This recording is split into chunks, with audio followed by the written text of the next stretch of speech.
আমি সর্বপ্রথম আমাদের সৃষ্টিকর্তা মহান রব্বুল আলামিনের কাছে আমি কৃতজ্ঞতা জানাই।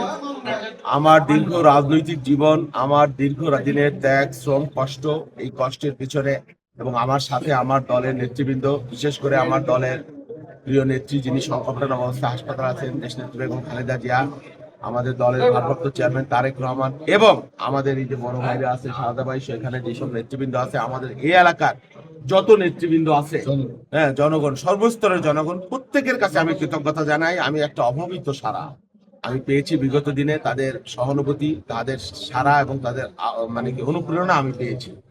এবং যে ধরনের পরিবেশ দেখছি এখানে, আল্লাহর রহমতে এখন পর্যন্ত আমরা নির্বাচনে এমন কোনো পরিবেশ দেখি নেই। তবে অনেকে নানান ধরনের নাশকতার চেষ্টা করছে, আমরা শুনছি, দেখছি। আশা করি এগুলো আমাদের নির্বাচনের যে ডামাডোল এবং নির্বাচনের যে উৎসব, সেই উৎসবের মধ্যে এগুলো কোনো মানে ঠাঁই পাবে না। এবং আমি নির্বাচনে বিজয়ের ব্যাপারে বাস্তবিক অর্থেই মানুষের যে আগ্রহ, অনুপ্রেরণা, আমি বাস্তবিক অর্থেই মানুষের মানে 100 ভাগ আশা করি। হ্যাঁ, নির্বাচনের পরিবেশ তো একবার শুরু হয়ে গেছে গ্রামে গঞ্জে। এটা তো আসলে আমাদের নির্বাচনটা আবহমান কাল ধরে বাংলাদেশে একটা উৎসবের ব্যাপার ছিল, কিন্তু দীর্ঘদিন মানুষ নির্বাচনকে আতঙ্কগ্রস্ত হতো নির্বাচন হলে এবং ভয় পাইত। সেই পরিবেশ এখন আর নাই। গ্রামে গঞ্জে রাতে শীতের মধ্যে মানুষের মধ্যে একটা আনন্দ, একটা উচ্ছ্বাস, তারা ভোট দিতে পারবে স্বাধীনভাবে এবং মুক্ত পরিবেশে, ভয়হীন ভাবে, শঙ্কাহীন ভাবে।